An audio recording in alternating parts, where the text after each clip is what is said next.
दिलवा बनावे वाला दर्द न जानो है। प्यार करके दुनिया में सबके हुकानो है।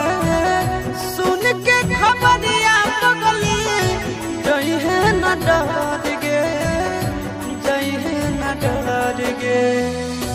ओई तो ही जकिया जान बुझे गेल मार गे, कभी हो इंतजार